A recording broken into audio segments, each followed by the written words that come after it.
Hay nombres que no se borran con el paso del tiempo, rostros que permanecen grabados en la memoria colectiva de la humanidad, y voces que, aunque ya no resuenen en plazas o templos, siguen hablando directo al corazón. Uno de esos nombres es, sin duda, el de Juan Pablo II, el Papa peregrino, el defensor incansable de la dignidad humana y un testigo luminoso de la fe en el siglo XX.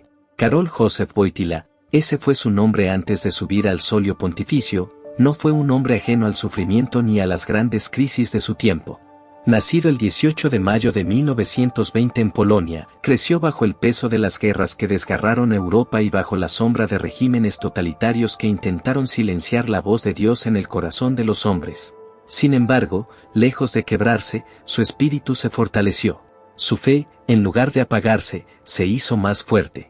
Fue en medio de las dificultades donde se forjó el alma de un hombre que, años más tarde, se convertiría en uno de los líderes más influyentes no solo de la Iglesia Católica, sino de toda la humanidad.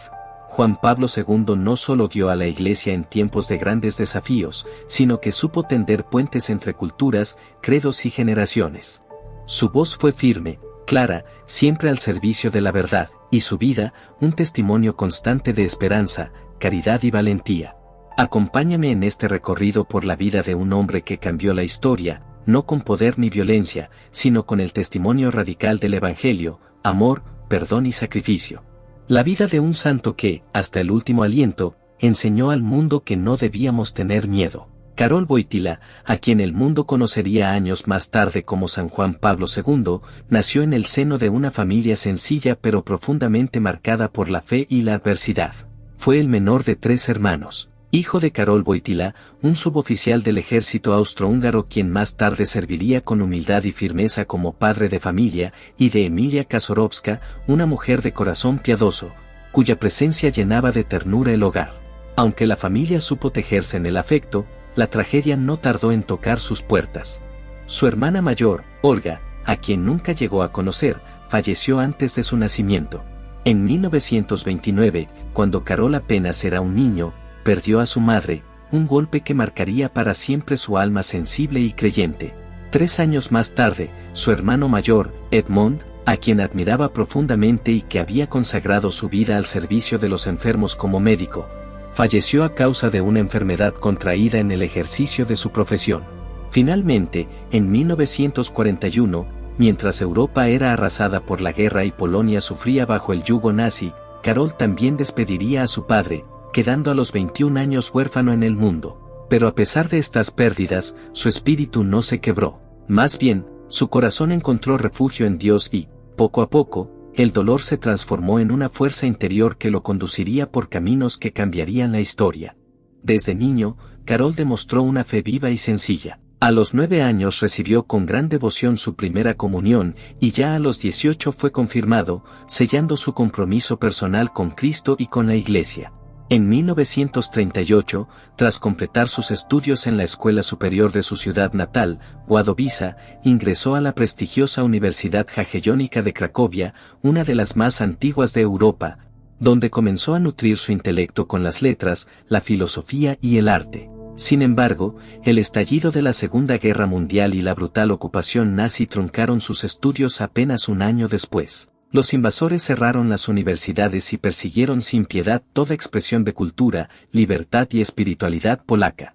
Ante esta situación, el joven Karol, con el mismo temple que más tarde mostraría al mundo como papa, no se rindió. Para evitar ser deportado a Alemania como trabajador forzado, aceptó trabajos agotadores en una cantera y más tarde en la fábrica química Solvay. Fueron años de trabajo físico intenso y de grandes privaciones, pero también de una profunda maduración interior, donde su relación con Dios se fue templando en silencio, en medio de las piedras y el sudor, mientras el mundo parecía venirse abajo. Con el paso de los años y en medio de las sombras de la ocupación nazi, el corazón de Karol comenzó a sentir con más claridad una voz suave, pero insistente, que lo llamaba a un destino más alto. Este llamado era al sacerdocio. Fue en 1942, en uno de los momentos más oscuros de la historia polaca, cuando Karol dio el paso decisivo y con valentía, ingresó al Seminario Mayor de Cracovia, que en ese tiempo debía operar en la clandestinidad debido a la persecución religiosa que azotaba al país. Con la llegada de la paz tras el fin de la Segunda Guerra Mundial, Carol pudo por fin continuar su formación en un ambiente más estable. Retomó sus estudios en el mismo seminario debido a que había vuelto a abrir sus puertas y profundizó sus conocimientos en la Facultad de Teología de la Universidad Jagellónica, lugar que ya le era familiar y que ahora acogía sus pasos con renovada esperanza. Fue un periodo de intensa preparación espiritual e intelectual, que culminó el 1 de noviembre de 1946, día en que fue ordenado sacerdote en Cracovia, ciudad que había sido testigo de sus luchas y sus sueños. Poco después de su ordenación, su obispo y mentor, el cardenal Adam Sapieha, percibiendo el enorme potencial del joven sacerdote, decidió enviarlo a Roma para perfeccionar sus estudios. En la ciudad eterna, centro de la cristiandad, Carol se sumergió de lleno en la teología, y en 1948 obtuvo su doctorado con una tesis dedicada a la fe en las obras de uno de los místicos más grandes de la Iglesia, San Juan de la Cruz. Esta elección no fue casual, pues ya desde entonces Carol mostraba una sensibilidad especial hacia la unión entre la razón y la experiencia mística, algo que caracterizaría toda su vida y su pontificado. Durante los veranos de sus años de estudiante en Roma, lejos de tomarse vacaciones al estilo común, Carol dedicaba ese tiempo al servicio pastoral de las comunidades de emigrantes polacos en Francia, Bélgica y Holanda. Allí, en medio de familias marcadas por la distancia, el trabajo duro y el exilio, ejerció un sacerdocio cercano y lleno de compasión, entregando no solo sacramentos, sino también compañía y esperanza. A su regreso a Polonia, su amor por la juventud y su pasión por la formación lo llevaron a ser capellán de universitarios, labor que desempeñó hasta 1951. Fue en esa etapa cuando se convirtió en guía y amigo de numerosos jóvenes, acompañándolos en sus dudas, búsquedas y decisiones, siempre con una fe luminosa y una palabra sabia. Movido por su sed de conocimiento y por su amor a la verdad, Carol retomó sus estudios filosóficos y teológicos, consolidando aún más su sólida formación intelectual.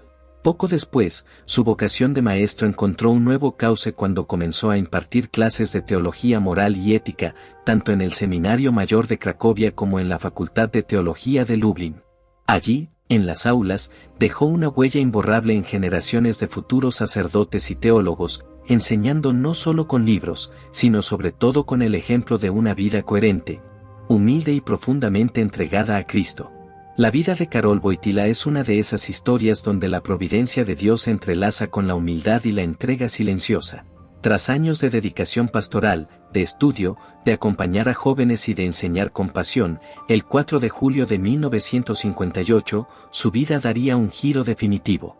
En esa fecha, el Papa Pío XII reconoció en aquel joven sacerdote polaco una sabiduría y un liderazgo poco comunes, nombrándolo obispo auxiliar de Cracovia y asignándole el título episcopal de Ombí. El 28 de septiembre de ese mismo año, Carol recibió la ordenación episcopal. Su camino pastoral continuó ascendiendo, no por ambición personal, sino por la claridad con la que su testimonio y su sabiduría iluminaban a la Iglesia de su tiempo. Así, el 13 de enero de 1964, el Papa Pablo VI lo designó arzobispo de Cracovia y apenas 3 años después, el 26 de junio de 1967, lo elevó al colegio cardenalicio, confiándole aún mayores responsabilidades dentro del cuerpo episcopal y preparando sin saberlo, o quizás sabiendo, a quien sería uno de los papas más grandes y queridos de la historia. La fecha que quedaría grabada para siempre en la memoria de la Iglesia y del mundo llegaría poco más de una década más tarde. El 16 de octubre de 1978, Karol Wojtyła fue elegido como el sucesor de San Pedro número 264. Con ese anuncio, el mundo no solo conoció al primer papa polaco de la historia, sino a un hombre que marcaría profundamente el rumbo de la Iglesia en tiempos modernos. 6 días después, el 22 de octubre, comenzó oficialmente su ministerio como pastor universal, con aquella inolvidable y valiente invitación: no tengáis miedo, abrid, más todavía, abrid de par en par las puertas a Cristo. Desde ese día, San Juan Pablo II no fue un papa de despacho ni de distancias. Al contrario, entendió su misión como la de un verdadero pastor, que sale al encuentro de su rebaño sin importar el lugar o las dificultades. A lo largo de su pontificado, realizó 146 visitas pastorales dentro de Italia y 104 viajes apostólicos por todo el mundo. Sus desplazamientos no fueron meros actos protocolares, sino auténticos gestos de cercanía y amor pastoral, llevándolo a convertirse en el Papa peregrino, el pastor que cruza fronteras y derriba muros para anunciar el Evangelio. El magisterio de Juan Pablo II fue tan vasto como profundo. A lo largo de su pontificado, entregó a la Iglesia y al mundo 14 encíclicas, 15 exhortaciones apostólicas, 11 constituciones apostólicas y 45 cartas apostólicas, documentos que no solo enriquecieron el pensamiento católico, sino que ofrecieron respuestas claras y llenas de esperanza a los desafíos de la época. Además de su enseñanza como pontífice, también dejó huella con su pluma personal, escribiendo 5 libros que revelan su alma contemplativa y su corazón de pastor. Una de las facetas más conmovedoras de su pontificado fue su incansable labor por resaltar la santidad que florece en cada rincón de la Iglesia. Durante su ministerio, celebró 147 ceremonias de beatificación, proclamando 1.338 nuevos beatos, y presidió 51 canonizaciones, elevando a los altares a 482 santos. Su mirada supo descubrir en vidas aparentemente ordinarias, los destellos extraordinarios de la gracia de Dios, recordándonos que la santidad no es un lujo reservado a unos pocos, sino una vocación universal que se vive en lo cotidiano. Juan Pablo no fue solo un papa que marcó la historia con sus viajes, encíclicas y su incansable defensa de la dignidad humana. Fue también un hombre de carne y hueso, lleno de gestos, anécdotas y momentos que reflejaban su profunda humanidad y su intensa vida espiritual. Muchas de estas historias han sido recogidas y narradas por personas que lo conocieron de cerca o que han investigado a profundidad algunos aspectos de su vida, tal es el caso de Jason Evert, autor y conferencista estadounidense que ha dedicado su vida a hablar sobre la belleza de la castidad. A continuación, te compartiré algunas de esas vivencias que nos muestran que detrás del pontífice había un padre, un amigo, un verdadero testigo del amor de Dios. Juan Pablo quería estar donde estaba el Señor y él sabía dónde estaba y dónde no. Así lo demostró en una de sus visitas apostólicas. En 1995, visitó Baltimore. Como de costumbre, antes de que el Papa llegue, el Vaticano tiene que prepararlo todo, la logística, seguridad para los eventos y reuniones, etc. El sacerdote encargado de coordinar sus visitas apostólicas era un jesuita llamado Roberto Tucci. El padre Tucci llegó a Baltimore unas semanas antes de la visita del Papa y se paseó por la residencia del obispo donde el Papa iba a tener un pequeño descanso entre compromisos y se aseguró de que todo esté listo para él. Santo Padre. Caminó por el pasillo y a ambos lados había puertas que tenían similar apariencia. Sin embargo, una de las puertas daba a una capilla con el Santísimo Sacramento. Entonces, el padre Tucci le dijo al padre Michael Watt, que era el sacerdote residente en ese momento: cuando venga el Santo Padre, por favor, asegúrese de que esta puerta esté cerrada. Preferimos que el Santo Padre no sepa que el Santísimo Sacramento está aquí. Entonces, el padre Michael le preguntó: ¿por qué intenta esconder a Jesús del Papa? Muy detalladamente, el padre Tucci le explicó: nosotros nos encargamos de la agenda del Santo Padre y cada minuto de estas visitas está organizado. Tiene 9 minutos con el vicepresidente, 12 minutos con los huérfanos y 8 minutos con los sacerdotes. Todo está organizado. Entonces, el problema que tenemos con Juan Pablo es que cada vez que pasa por el Santísimo Sacramento, siempre quiere hacer una visita. Se pierde en la oración contemplativa durante 45 minutos y arruina toda la agenda. Hemos llegado a un punto en el que desviamos su papamóvil lejos de las iglesias católicas porque si pasa por delante de una, golpea el cristal del papamóvil y pide parar para ir a ver a Jesús Eucaristía. Así que lo que hacemos es llevarlo por otras partes de la ciudad y, de esta manera, no se da cuenta. Por lo tanto, cuando venga el Papa, cerramos la puerta, él pasa de largo y seguimos trabajando. Un par de semanas más tarde, como se planeaba, el Santo Padre llegó a la residencia. Allí también estaba un monseñor, el padre Tucci y el padre Michael Watt. Juan Pablo empezó a caminar lentamente por el pasillo, pasó por la puerta cerrada y siguió caminando. Sin embargo, segundos después, se detuvo, se dio la vuelta, miró la puerta y luego miró al padre Tucci, sacudió su cabeza en negación y le hizo un gesto con el dedo. Luego abrió la puerta y entró directamente a ver a Jesús sacramentado.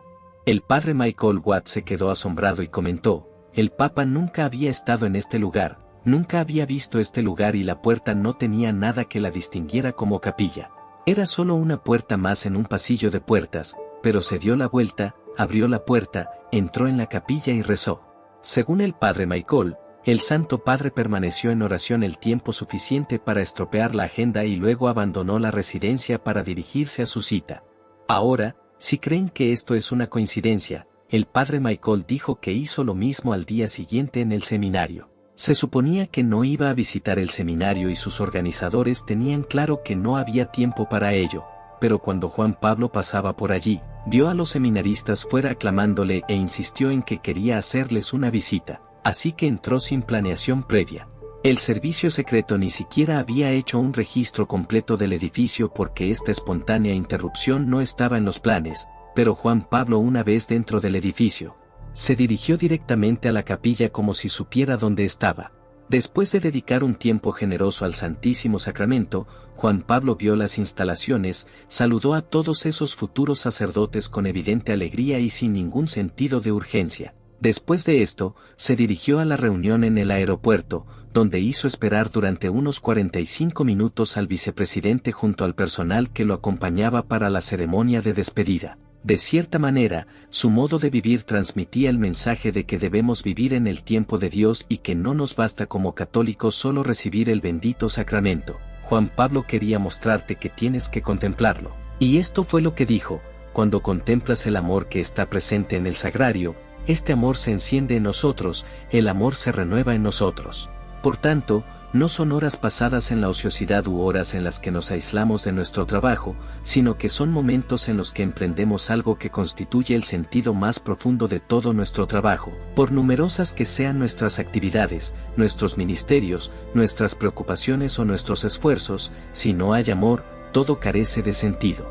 Cuando dedicamos nuestro tiempo a reflexionar sobre el misterio del amor para dejar que irradie en nuestros corazones, nos estamos preparando de la mejor manera posible para cualquier tipo de servicio, actividad u obra de caridad. Otra historia que dejó huella en más de una persona aconteció en un viaje a México. Cuando Juan Pablo aterrizaba en dicho país, en ese mismo momento, entre la multitud, se encontraba una madre hispana, una de esas mujeres de fe inquebrantable, como tantas que sostienen el mundo con sus oraciones, que llevaba en brazos a su hijo de 5 años, consumido por la leucemia.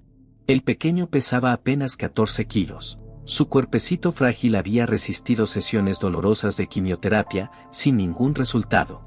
Los médicos no tenían la mayor de las esperanzas en este caso. Y lo más desgarrador, hacía 2 semanas que no comía absolutamente nada. Frente a ese abismo, la madre, con la fuerza que solo una fe viva puede dar, miró a su esposo y le dijo: tenemos que llevarlo al Papa. No era una súplica, era una decisión.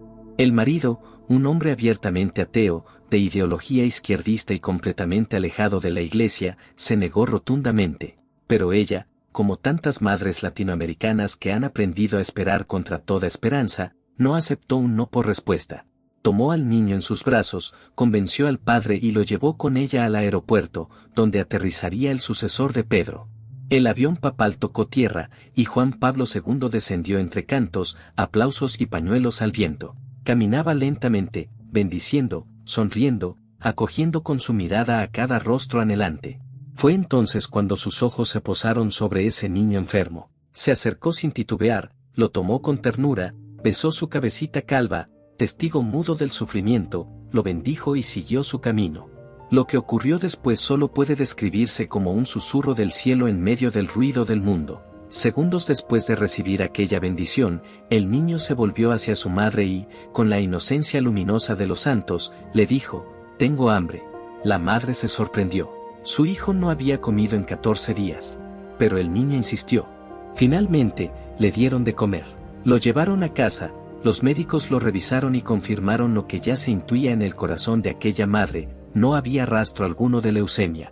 El cuerpo estaba sano, completamente limpio. Pero ese día no solo se curó un niño, también se sanó un corazón endurecido. El padre, testigo de lo inexplicable, no pudo seguir negando lo evidente. El beso de un papa, la fe de una madre, el milagro en un niño. Todo esto derrumbó su escepticismo. Y así como su hijo fue librado de la enfermedad, él fue liberado del ateísmo. Juan Pablo no solo se fijaba en las madres, sino que también guardaba un lugar especial en su corazón para las que deseaban serlo, pero no podían. Resulta que una joven pareja de Vancouver se encontraba luchando contra la infertilidad, ese dolor silencioso que muchas veces se esconde tras sonrisas educadas y preguntas incómodas. Deseaban ser padres, formar una familia, vivir ese misterio de amor que es traer vida al mundo, pero el anhelo chocaba una y otra vez con la cruda realidad médica. Un día, en medio de su peregrinación de fe y esperanza, se encontraron cara a cara con el Papa durante una audiencia en el Vaticano. No fue una conversación larga ni protocolar. Fue un instante breve, pero cargado de eternidad. La mujer, con lágrimas en los ojos y el alma abierta, se desahogó ante el Santo Padre. Le confesó su dolor, su lucha, su deseo. Santo Padre, hemos intentado tener una familia, pero no podemos. Juan Pablo no necesitó muchas palabras. Su respuesta fue sencilla, directa, casi profética. Trazó la señal de la cruz sobre ellos y les dijo: tendrán un niño. Así, sin más explicaciones, con la autoridad de quien camina en íntima amistad con Dios. Y lo sorprendente vino enseguida. Al salir de la audiencia del miércoles, aún con el corazón latiendo por el encuentro, la pareja acudió a una farmacia, compraron una prueba de embarazo y les dio positivo, ya estaban esperando un hijo. Aquel encuentro breve se convirtió en un anuncio de vida. Una palabra pronunciada por un pastor que conocía el lenguaje del cielo. Para esa pareja, Juan Pablo no fue solo el Papa, fue el instrumento por el cual Dios les confirmó lo que parecía imposible. Es evidente que Juan Pablo fue un gigante espiritual, pero nunca dejó de ser un hombre de carne y hueso, con los pies firmemente plantados en la tierra. Si algo lo caracterizaba, era esa capacidad de hacerse cercano, de mirar a cada persona a los ojos y hacerla sentir vista, digna, importante. Y esta historia, aparentemente sencilla, dice más sobre su santidad que 1000 discursos. Poco después de ser elegido papa, en los días en que aún se respiraba la novedad de su pontificado, Juan Pablo salió a dar un paseo por los jardines vaticanos. Entre los caminos silenciosos, divisó a lo lejos a un trabajador que no había visto antes. Este hombre estaba arrancando malas hierbas, reparando aspersores y con las manos cubiertas de barro. Juan Pablo se le acercó como quien saluda a un viejo amigo. Con una sonrisa franca, le tendió la mano. El jardinero, sorprendido, dudó, ya que tenía las manos sucias, iba a manchar la blanca sotana del Papa. Pero antes de que pudiera articular una palabra de excusa, el Santo Padre, con la espontaneidad de quien sabe que el Evangelio se vive con gestos y no solo con palabras, lo tomó por la muñeca, lo acercó sin miedo, y literalmente se untó de barro su vestidura blanca. Luego, con una sonrisa pícara, le dijo: no te preocupes. Ahora que soy el Papa, ya no tengo que lavar mi ropa. ¿Qué manera de ganarse a la gente? Ahora, si hubo una generación que sintió el latido del corazón de un Papa, fue la de los jóvenes. Desde el primer momento, quedó claro, su mirada, su lenguaje, su entrega, todo en él decía: ustedes me importan. Fue un Papa que no hablaba a los jóvenes, hablaba con ellos. Los escuchaba, los desafiaba, los abrazaba con la verdad y el amor al mismo tiempo. En una de sus visitas a Francia, esta pasión pastoral brilló con fuerza. Se organizó un encuentro en un estadio repleto. Era una multitud sedienta, no de espectáculo, sino de sentido. Y Juan Pablo, en lugar de limitarse a dar un discurso desde el estrado, hizo algo sorprendente, pidió un micrófono y se lo entregó a los jóvenes. Uno por uno, se acercaban a hacerle preguntas. No había guión, no había filtros. Solo el Papa y una fila de almas jóvenes que querían respuestas reales. Preguntas sobre la fe, el amor, el dolor, la iglesia, el mundo. Y él respondía con la cercanía de un padre y la sabiduría de un pastor. Pero en medio de ese intercambio, ocurrió algo que quedó grabado en su memoria. Un joven se acercó. No era creyente. Se declaró ateo y, con franqueza, comenzó a interrogar al Papa. Las preguntas no eran fáciles, pero eran honestas. Sin embargo, el Papa tuvo que retirarse sin poder contestarle todas sus interrogantes. De regreso a Roma, Juan Pablo II no podía dejar de pensar en aquel joven. ¿Quién era? ¿Qué heridas cargaba? ¿Qué buscaba realmente? El Papa no lo sabía, pero si sabía algo, ese joven necesitaba ser escuchado. Así que, desafiando toda lógica y logística, contactó al cardenal responsable del evento y le pidió: encuentra a ese muchacho. Una petición casi imposible. Había más de 85.000 jóvenes allí. ¿Cómo dar con uno solo? Pero lo pudieron encontrar. El muchacho recibió una carta personal de Juan Pablo. En ella, el Papa lo invitaba a Roma. Lo quería ver. No para convertirlo, no para debatir, sino para compartir una comida, para escuchar sus dudas y su historia, para mirarlo a los ojos y decirle, sin palabras, que Dios nunca se olvida de ninguno de sus hijos. Ese es el corazón de un verdadero pastor.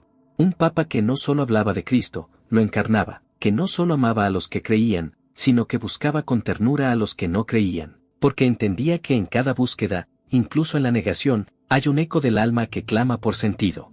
Pasando a otro momento de su vida. Esta vez, uno más conmovedor, pero igual de impactante, su intento de asesinato. El 13 de mayo de 1981, una fecha que parecía destinada a la devoción y al júbilo, se convirtió en uno de los días más oscuros y estremecedores para la Iglesia y el mundo entero. Aquella tarde, en pleno corazón de la Plaza de San Pedro, el Papa Juan Pablo II fue víctima de un brutal atentado que casi le arrebata la vida. La plaza, como es costumbre en fechas marianas, estaba colmada de fieles que habían acudido con profunda devoción para rendir homenaje a la Virgen de Fátima, una de las advocaciones más queridas y significativas en la tradición católica. El ambiente era de alegría, de oración y esperanza, hasta que, en un abrir y cerrar de ojos, la paz fue quebrantada por el estruendo de disparos. Entre la multitud, se ocultaba un joven turco de apenas 23 años. Se trataba de Mehmet Ali Akka. Sigiloso y calculador, logró acercarse lo suficiente al papamóvil mientras el Santo Padre recorría la plaza, saludando con la ternura que tanto lo caracterizaba a los peregrinos que se agolpaban por verlo. En ese momento, a escasa distancia, Akka apretó el gatillo de su arma semiautomática. Fueron 4 disparos, 4 detonaciones que sacudieron al mundo.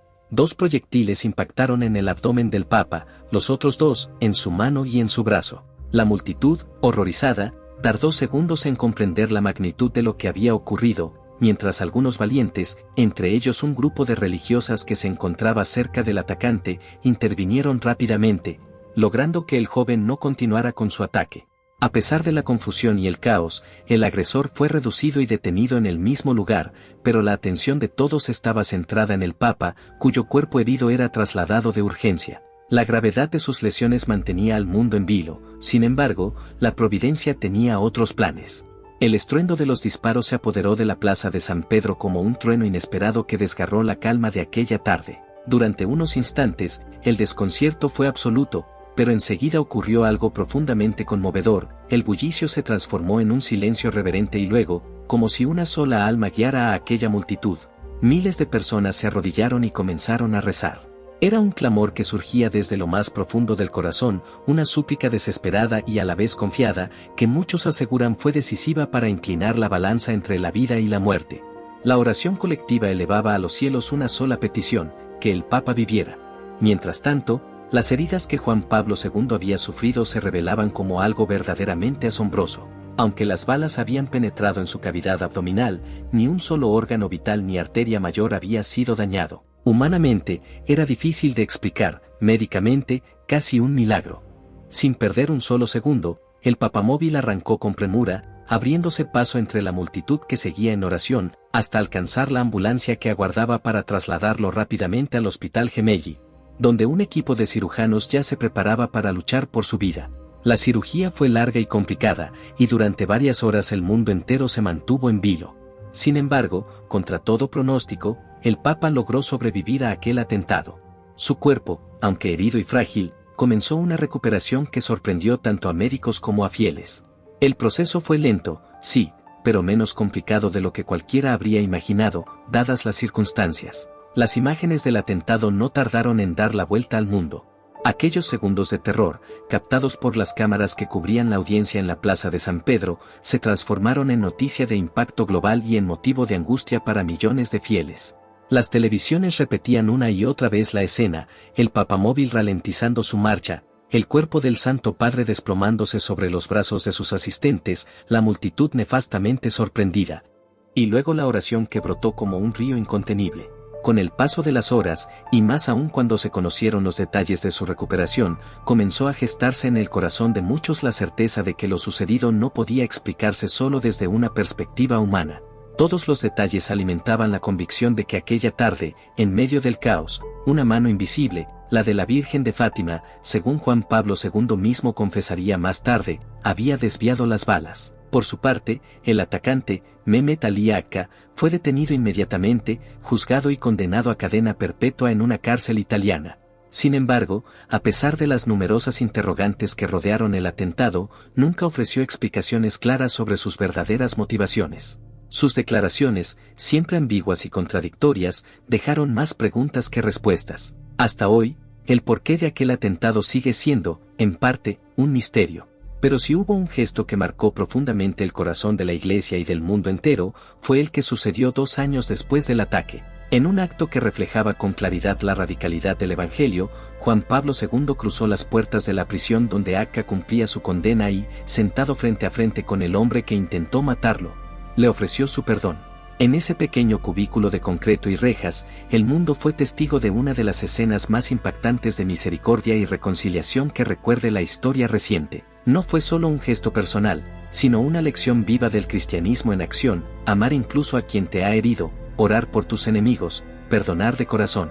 Dejando este recuerdo de lado, es importante reconocer también uno de los frutos más grandes del papado de Juan Pablo, la Jornada Mundial de la Juventud. Esta celebración, que reúne a millones de jóvenes en torno al sucesor de Pedro y a Cristo vivo, no es simplemente un evento, sino una auténtica peregrinación del alma, un testimonio de fe que atraviesa fronteras y generaciones. La Jornada Mundial de la Juventud nació de la mano de Juan Pablo, un papa que entendió como pocos la sed de verdad y de amor que arde en el corazón de los jóvenes. Fue su modo valiente y profético de responder a los desafíos de un mundo que intentaba empujar a la juventud hacia el vacío existencial. Desde entonces, cada JMJ ha sido un verdadero Pentecostés, donde miles de almas descubren o reavivan su encuentro personal con Cristo. Desde su primera convocatoria, este gran encuentro ha recorrido diversos rincones del mundo. Comenzó en 1986 en Roma, Italia, donde todo tomó forma. Un año más tarde, en 1987, la jornada viajó al corazón de América Latina, Buenos Aires, Argentina, convocando a multitudes de jóvenes sedientos de fe. En 1989, la cita fue en la mística ciudad de Santiago de Compostela, España, para luego trasladarse en 1991 a la venerada Częstochowa, Polonia, tierra natal de Juan Pablo II. En 1993, la jornada llegó a Denver, Estados Unidos, una edición que marcó un hito para la Iglesia en América del Norte. 2 años después, en 1995, el evento batió récords de participación en Manila, Filipinas, reuniendo a millones en una misma celebración de fe. En 1997, la JMJ llegó a París, Francia, y en el emblemático año jubilar 2000, regresó a Roma, Italia. En 2002, la jornada cruzó el Atlántico hasta Toronto, Canadá. En 2005 se celebró en Colonia, Alemania. En 2008, en las costas de Sídney, Australia, y en 2011, en el corazón de la península ibérica, en Madrid, España. Luego, en 2013, la cruz peregrina y los jóvenes se encontraron en Río de Janeiro, Brasil, dando paso a un nuevo capítulo con el Papa Francisco como protagonista. En 2016, la jornada volvió a la tierra natal de San Juan Pablo II, celebrándose en Cracovia, Polonia.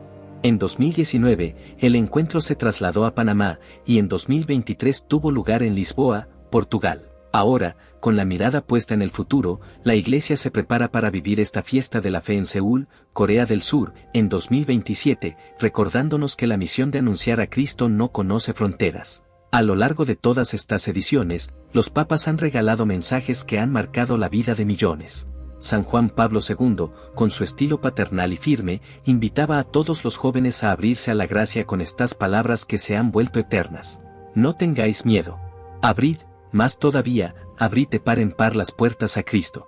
Y ya en tiempos de Francisco, durante la JMJ de Río de Janeiro en 2013, sus palabras resonaron como un verdadero despertador para los corazones adormecidos. Pateen hacia adelante, construyan un mundo mejor, jueguen para adelante, siempre para adelante. No balconeen la vida, métense en ella como hizo Jesús. Con su cercanía y lenguaje directo, Francisco recordó a los jóvenes que no basta con observar el mundo desde la distancia, sino que es necesario tomar el riesgo de vivir y amar al estilo del Evangelio. En Lisboa, en 2023, volvería a reafirmar esa misma visión, recordando a todos. En la Iglesia cabemos todos, todos, todos. Así, la Jornada Mundial de la Juventud ha demostrado ser mucho más que un simple encuentro, es un verdadero camino de conversión. Una escuela de fe y fraternidad donde cada joven descubre que la Iglesia es su hogar y que Cristo camina siempre a su lado. Es un recordatorio vivo de que la juventud no es solo una etapa pasajera, sino el tiempo preciso para tomar decisiones valientes y dejar huella en el mundo. Finalmente, Juan Pablo murió en Roma, en el Palacio Apostólico Vaticano, el sábado 2 de abril de 2005, a las 9:37 de la noche, la víspera del Domingo in Alviso de la Divina Misericordia, fiesta instituida por él. Los funerales solemnes en la Plaza de San Pedro y la sepultura en las grutas vaticanas fueron celebrados el 8 de abril. Se cuenta que en sus últimas horas, en su habitación, Juan Pablo II estaba escuchando a los jóvenes como cantaban en la Plaza de San Pedro y rezaban por él. Con un hilo de voz le dijo a su secretario que les dijera a los jóvenes: los he buscado. Ahora han venido a verme. Les doy las gracias. Los dos milagros que lo hicieron santo fueron los siguientes. El primer milagro oficialmente reconocido por la Congregación para la Causa de los Santos en el proceso de beatificación de San Juan Pablo II fue el que protagonizó la religiosa francesa Marie-Simone Pierre. Un hecho que, desde el inicio, conmovió profundamente tanto a creyentes como a escépticos y que se destacó entre más de 200 casos presentados como posibles señales de intercesión atribuidas al pontífice polaco. La hermana Marie-Simone Pierre, perteneciente a la Congregación de las Pequeñas Hermanas de las Maternidades Católicas, había sido diagnosticada con la misma enfermedad que acompañó y debilitó los últimos años de vida de Juan Pablo II, el mal de Parkinson. Su padecimiento había alcanzado un punto crítico, afectando no solo sus movimientos más básicos, sino también sus tareas cotidianas. Caminar, conducir o incluso escribir se habían convertido en actos dolorosos y, en ocasiones, imposibles. El deterioro progresivo de su salud coincidió providencialmente con la fecha de la muerte de Juan Pablo II, como si su enfermedad y el tránsito del Santo Padre estuvieran misteriosamente ligados por un mismo hilo invisible. Para junio de 2005, la situación se había vuelto insostenible, y la hermana, con profunda tristeza, solicitó a su superiora ser relevada de sus funciones, pues sentía que ya no podía continuar con su labor. Fue entonces cuando ocurrió un gesto sencillo, pero profundamente significativo. Su superiora, lejos de aceptar su retiro, la animó a perseverar en la fe y, como ejercicio de confianza, le pidió que escribiera en un pequeño trozo de papel el nombre de aquel a quien tantas oraciones habían dirigido en comunidad, Juan Pablo II. Aquel acto, en apariencia simple, se convertiría en la antesala de un milagro. Según narró posteriormente la propia hermana Simone Pierre a diversos medios, una mañana despertó sintiéndose completamente transformada.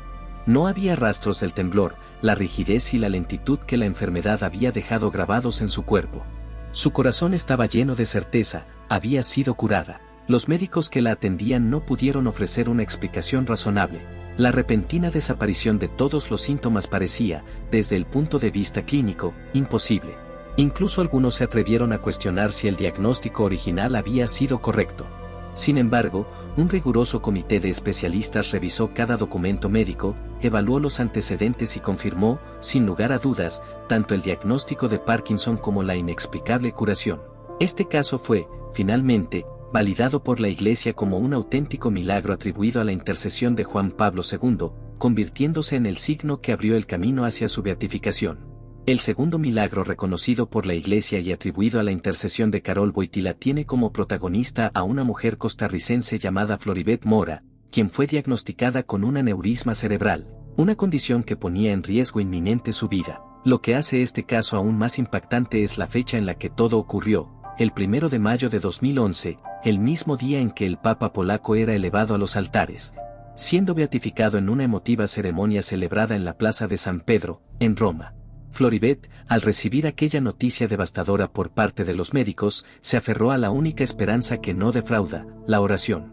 Con fe sencilla, pero firme, dirigió sus súplicas directamente a Juan Pablo, pidiéndole que intercediera por su salud ante Dios. Lo sorprendente llegó pocos días después de su hospitalización. Los médicos, al realizar nuevos estudios, constataron un hecho para el que no hallaron explicación científica. El aneurisma había desaparecido sin intervención quirúrgica ni tratamiento alguno. El coágulo que ponía en riesgo su vida se había disuelto de manera inesperada, algo que la medicina no pudo justificar.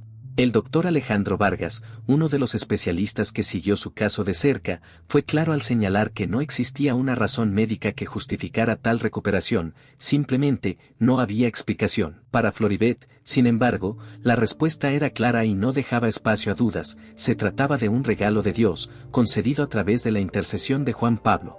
El testimonio de Floribet pronto trascendió las fronteras de su hogar. Los medios de comunicación costarricenses hicieron eco de la noticia y, con el paso de los días, la Arquidiócesis de San José fue informada formalmente del caso. Desde allí, el expediente fue trasladado a las autoridades eclesiásticas en Roma, que abrieron un meticuloso proceso de investigación. El Vaticano ordenó la recolección de todos los antecedentes médicos y testimonios, y tras un largo análisis se concluyó que la curación no podía atribuirse a causas naturales ni médicas.